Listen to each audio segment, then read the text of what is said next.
believe that they will not. I love you.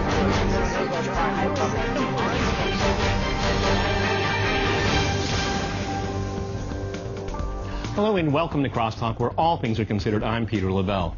Is mass hysteria consuming Western media and the American public? Still, with no evidence, the Trump collusion story with Russia appears to have a life of its own. Will it ever end?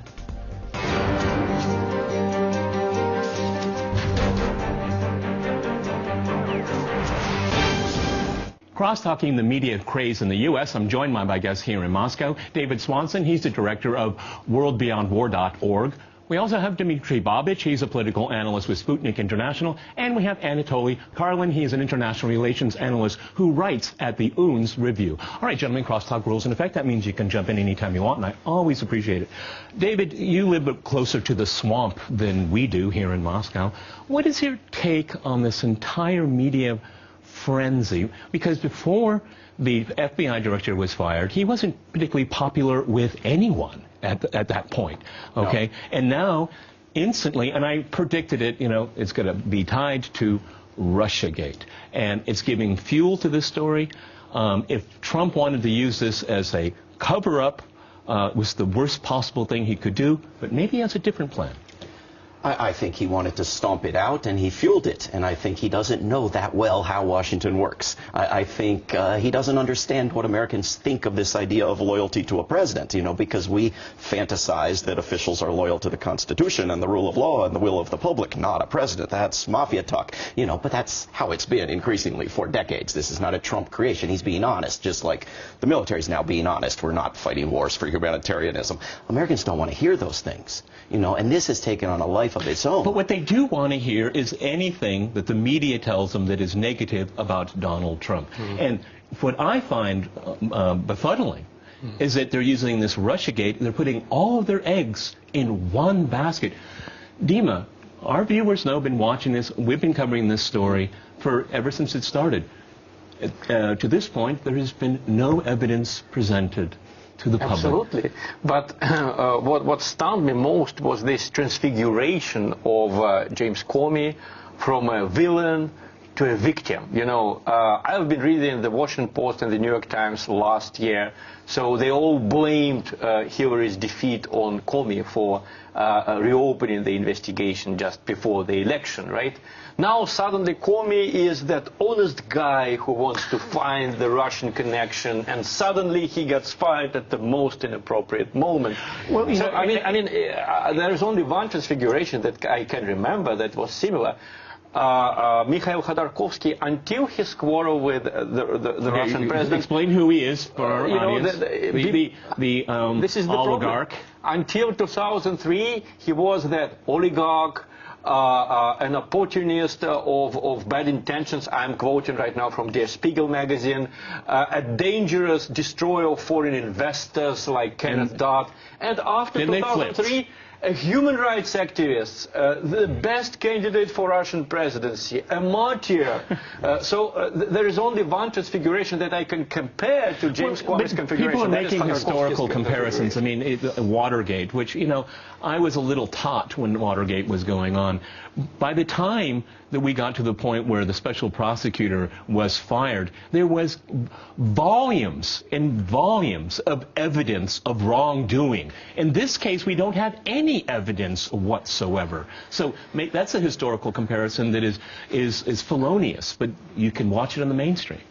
Well, of course, I mean, even Dianne Feinstein recently went on. She had an interview where she said that she personally hasn't seen any She was with Wolf Blitzer on CNN. Yes. Right. And despite that, she says, she still implies that there's something could be untoward about Trump. So we're entering into a sort of religious narrative sort of territory. We saw it with Putin. We saw it with Putin derangement syndrome, which Russian liberals are are obsessed with. So anything that Putin does is done. Even if we hate somebody, then he goes against Putin, like with Khodorkovsky, then he suddenly becomes the patron saint of the future Russian democracy. And we see a sort of analogous development with Trump derangement syndrome amongst the American liberals, the Russian equivalents. But what they've done is that they've chosen this story is their battering ram against the sitting president here, with no evidence here. But that doesn't seem to bother the media very much at all. And when I said in the introduction, it has a life of its own. I mean, this has become an industry now. Okay, I think American liberals won't buy the no evidence thing because there's been this bait and switch performed where they talk about Russia deciding the U.S. election, and then they talk about subordinates of Trump in his administration having financial relationships with Russians, which is, incredibly damaging because now any contact with Russians is bad, right? All of Trump's mafia connections should be good U.S. mafia connections. But Hillary Clinton's and the Clinton Foundation had good connections with the Russians, and the money that Bill Clinton took from Russia was good money, not the bad money that Mr. Flynn took from this television station, presumably. Absolutely. But sometimes you don't have to go into conspiracy theories. Just yesterday it was published in the American media that the United States was going to sell Saudi Arabia weapons to the tune of $100 billion more. And we see what Saudi Arabia is doing. Yemen is threatening Saudi Arabia, so Saudi Arabia is bombing it into miasmic ooze, and it will be doing it with these American weapons. And this is somehow fine, yes, but Russians should repent for something that Stalin did to Polish officers in 1940, when my great-grandfather was alive, and he didn't know anything about it simply because Stalin did not tell it to the people. Americans know that their government is selling weapons to Saudi Arabia. They know about the terrible war in Yemen, and they are not supposed to repent for this. They are not supposed to repent for the invasion of Iraq. They are not supposed to repent for the Yugoslavia thing. But the interesting thing is that, and I was saying, with the Clintons, there's no interest. See, if there's going to be an investigation into, about the U.S. election, it should cover everything. Okay, not selectively here, because if you like WikiLeaks or not, I mean, they did present the truth about the campaign and what kind of connections the Clintons have. It's only one-sided. We never hear about that. What's going to be interesting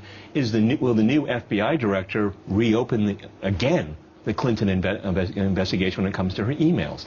Certainly, and another huge issue is the sheer amount of leaks that have been hobbling the new Trump administration, which only going to probably get worse. Which are not getting punished at all. But obviously, the U.S. deep state it has an idée fixe.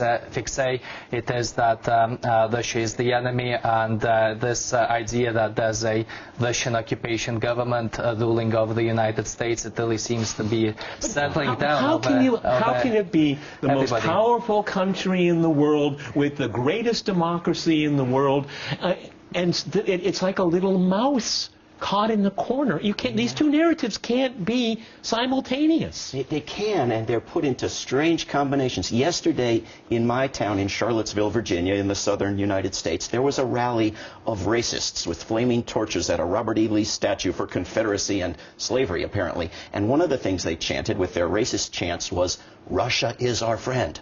Russia is our friend." So, in the U.S. consciousness, you pair up women's rights, humanitarianism, racial tolerance, and hatred of Russia. And on the other side, sexism, corruption, racism, slavery, and friendship with Russia.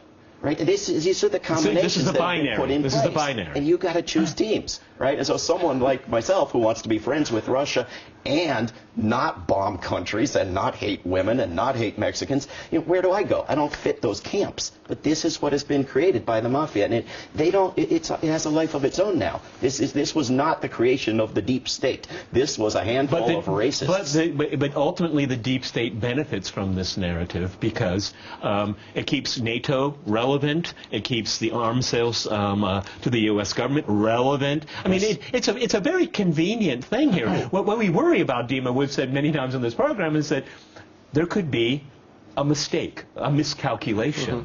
And when you have Western audiences already primed up, you know, because if something must be done, as it always is the case here, then we look at a dangerous situation. Well, absolutely. And I would say that there is some misunderstanding here, not only in the United States, but also in Europe. People affected by the anti-Russian propaganda, they think that Russian society is somehow deeply religious and conservative, and Putin will be the savior of Europe from the liberal values. Well, I mean, Putin does not want to save anyone in Europe.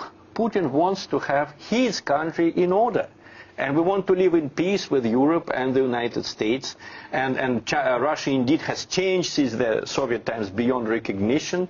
We are trying to adopt a lot of things from Europe and from the United States. But that is not noticed. What is noticed are just all of these crazy rumors about Russian hackers.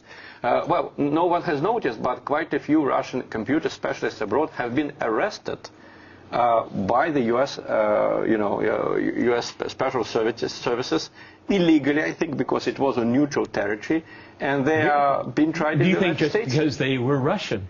Exactly, Russian and computer related to computers. We were never given evidence what is incriminated to them. I think if an American computer specialist had been arrested by Russians in a place like Thailand, there would be a huge scandal. And remember that Victor Bout case, who was arrested in Thailand? Well, Victor Bout was arrested for supposedly wanting to sell arms to Colombian insurgents. Now the United States is selling 100 billion worth of weapons to Saudi Arabia to bomb Yemen, and no one gets arrested. Another right? 100 billion. It was over 100 billion under Obama. But they promised to sell 100 billion more. Right. All right, gentlemen, I'm going to jump in here. We're going to go to a short break, and after that short break, we'll continue our discussion on media coverage of Trump. Stay with RT.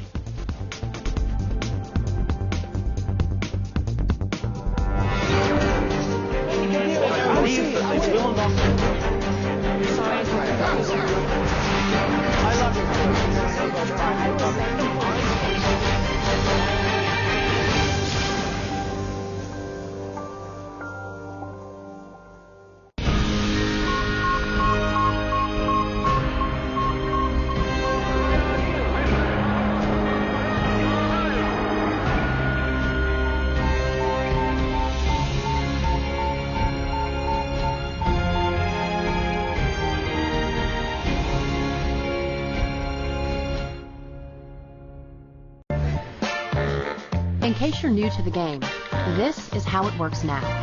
The economy is built around corporations.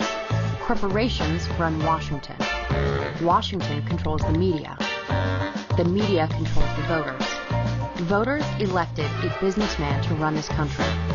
Business equals power. Boom bust. It's not business as usual. It's business like it's never been done before.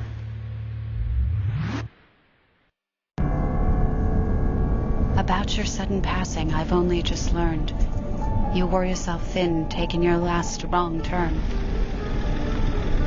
Your act got up to you as we all knew it would. I'd tell you I'm sorry, if only I could. So I write these last words in hopes to put to rest these things that I never got off my chest. I remember when we first met, my life turned on each breath. But then my feelings started to change. You talked about war like it was a game.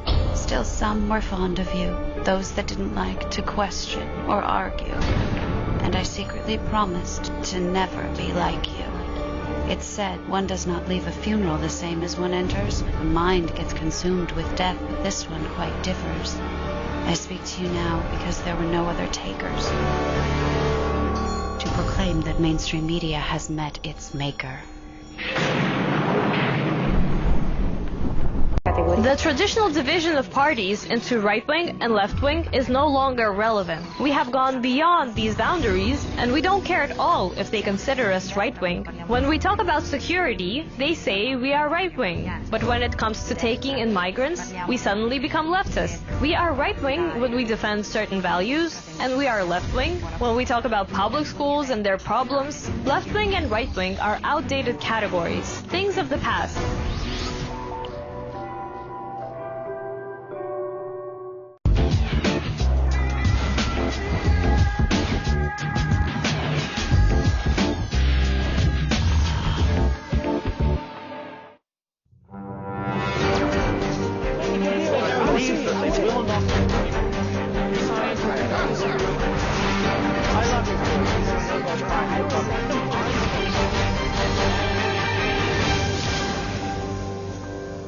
Welcome back to Crosstalk, where all things are considered. I'm Peter Lavelle. To remind you, we're discussing the media coverage of Trump.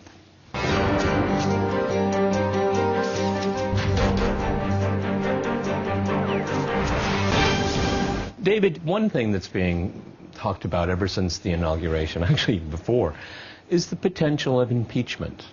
And do you think they're going to use this Russiagate as that vehicle? Okay, because, you know, there's a lot of things that you could comment on Donald Trump, okay? But do you think this is going to be the path, and this path is going to connect everything together? Because for articles of impeachment and for a vote to remove, he needs the Republican, the enemy, the media and the Democrats, they need the Republicans on their side.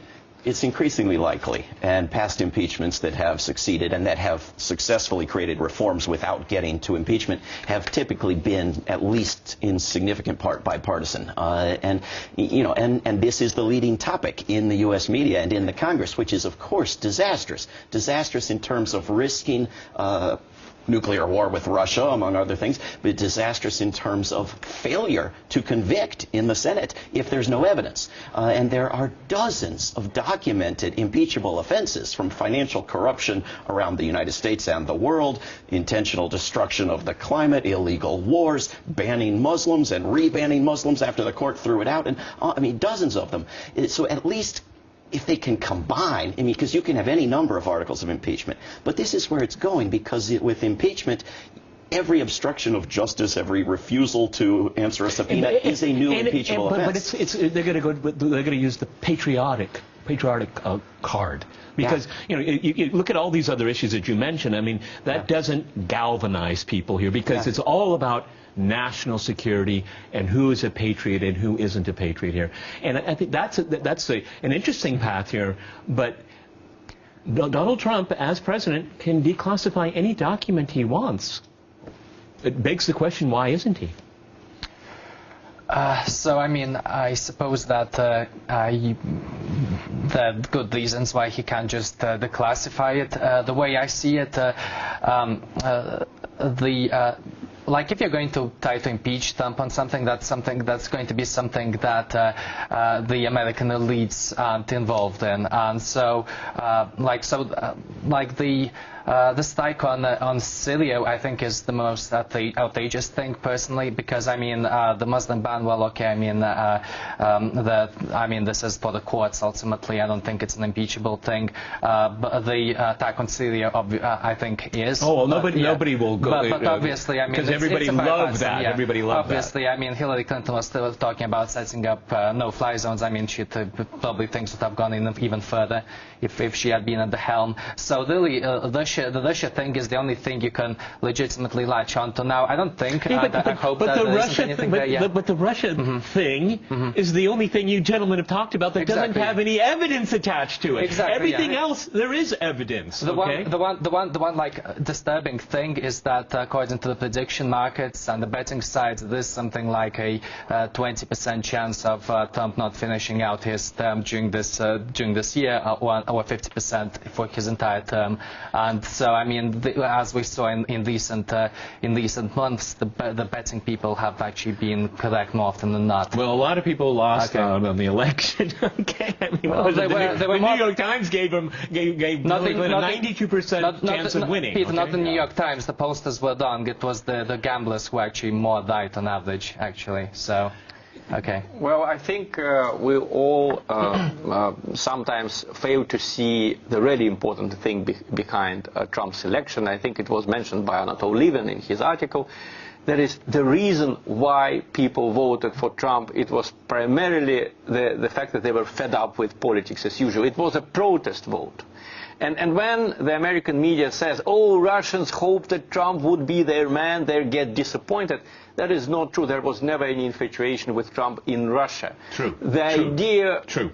You know, the reason why people viewed him with sympathy was not because they admired him as a person, but there is a whole lot of unrequited love between Russia and the United States. Russians want the United States. They want to believe that the United States is a democratic country where people can change foreign policy by their vote.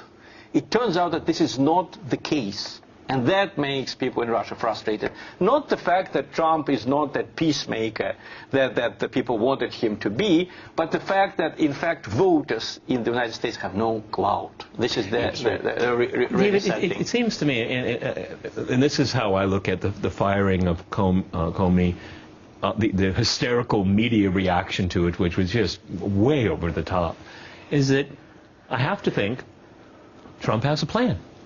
He can release declassified documents. He's watching, and his people around him, I'm thinking of Steve Bannon, is that the media made complete fools out of themselves during the election. We know that the elite media almost unanimously supported Hillary Clinton. Everyone was getting set for their next job in the new administration that was supposed to be Clinton. Yeah. But it didn't happen. And I think this is what Trump may be doing, is he's getting everybody lined up, the Democrats, the media, okay, and he's going to have his reaction to it. So people say, Trump, you should stop digging deeper and deeper. But he's probably, maybe, I don't know, getting them all to set up to fail ultimately, catastrophically, like they did in November. I think it's a good theory. But your theory is he's planning months ahead, but thus far he's given no indication of planning half an hour ahead, right? Okay. And he's given no indication of thinking through his tweets. He's taken actions based on who just talked to him for 2 minutes and completely reversed his policy. His secret plan to destroy ISIS turned out to be do nothing until somebody tells me where to bomb and then bomb something. You know, so I don't know. I think what we need is a popular movement in the United States that throws him out for all of the legitimate and good reasons and creates a new culture in Washington where all the officials are accountable to the public, because otherwise we're going to have a rebellion from the Trump supporters if we just put some other disastrous but more establishment person in. David really brings up a very important point, and it's something that we just had the inauguration of the French president, and what I see is a cultural civil war brewing in Europe and in the United States. The polarization, the media just really irresponsibly worsens it. Okay. Yes, well, I mean, we had, since the events of 9/11, we've had this a number of foreign military adventures. Something must be done. It was always applied to all of America's perceived enemies. Now it's being applied at home. Something must be done. Absolutely. And with France, I think the media is simply lying. I mean, the French feel insulted when they read in their media that Macron won the election by landslide. No, if you take out 28% of the population supported him. If you take out all, the Le Pen, the 12% of the votes were deemed invalid. 12%. Absolutely. Millions of people simply boycotted the vote. They came to their voting booths, but they didn't throw the bulletin, or they did something to it. But the fact is, 60% of the French said no to globalism, to neoliberalism. They supported Fillon against Sarkozy and against Juppé, the pro-establishment candidates. They buried, in fact, politically buried the Socialist Party of France, which became globalist. And in the end, they were split. And they had the choice either to support neoliberal or Le Pen. But politics, in a sense, isn't solving problems. Yeah. This is what I'm worried about. This is what really bothers me here, because the perception is that I think there is a rebellion brewing right now, and it's intensifying. We will one day understand what connection, what role Trump played in all this. I think ultimately very little in the end. And you notice that Barack Obama recorded a campaign ad for Macron, and there is no U.S. gate, U.S. influence on the French election scandal in France. On the contrary, no, the Russians are the only ones that have a right to meddle. Samantha Power is denouncing Putin for secretly influencing the French election, while Barack Obama's on the campaign ads on TV. Well, in the French media, I saw a report that the American ultra-right broke into Macron's, computer networks. So they somehow sabotaged his election. And of course, Russia is blamed every day. So the reason why the French people are very angry is that there was a revolution. That revolution didn't happen. Macron won. And they're told by their media that they love him, that there was no revolution. revolution, that there was no rebellion. How can you insult a rebel? To tell him that in fact there was no rebellion. Le Pen did get a lot more votes than she ever did before, and I think really this way of portraying Russia as this evil Russian occupation government that's masterminding all this from behind the scenes is a part of the growing class war, I would even say, that's brewing in many Western countries, because what you have in the United States is you have the less well-off, the people in the flyover states who voted for Trump, and the coastal elites who voted for Hillary. You even have the same picture in France, amazingly enough. So in Paris, it was overwhelmingly Macron. The industrialized areas voted for But what Le we're saying here is that, and it's really interesting, is because Le Pen got what, 33%? 34%. And I'm not referencing her specifically, but that is the foundation for a real political movement to start. Okay, and I'm on the record. It doesn't have anything in my mind with the Le Pen family. I'm thinking of this movement here, but that's not the case in the United States. And I think that I would like to see some kind of movement. Bernie Sanders, I mean, where we have a movement that actually is more grassroots, because even though Mr. Trump can, he can tweet all he wants, okay, he doesn't have really an organized base, at least not yet. I think we need popular movements around issues in the United States, not around figureheads. And this is what has prevented them further destroying health care thus far and prevented other proposals out of the Trump administration. Yeah, but you're right, because when you go after a person, they get co-opted, like Donald Trump got co-opted. Very often in a system this broken as you're going into it. But, if this system does not answer the legitimate grievances of the Trump supporters, continues to reduce their style of life, their income, their security, their safety, their natural environment. That's when we have a real problem. Then you get a real rebellion, and they demand lots of illegitimate demands as well. Well, I think that the mainstream media in the United States has to answer a lot of difficult questions. Dima, we've run out of time, and the media in the United States never answers questions because they're not responsible. They're not responsible to their viewers. Okay, I'm going to jump in here. Many thanks to my guests here in Moscow, and thanks to our viewers for watching us here at RT. See you next time, and remember, Crosstalk rules.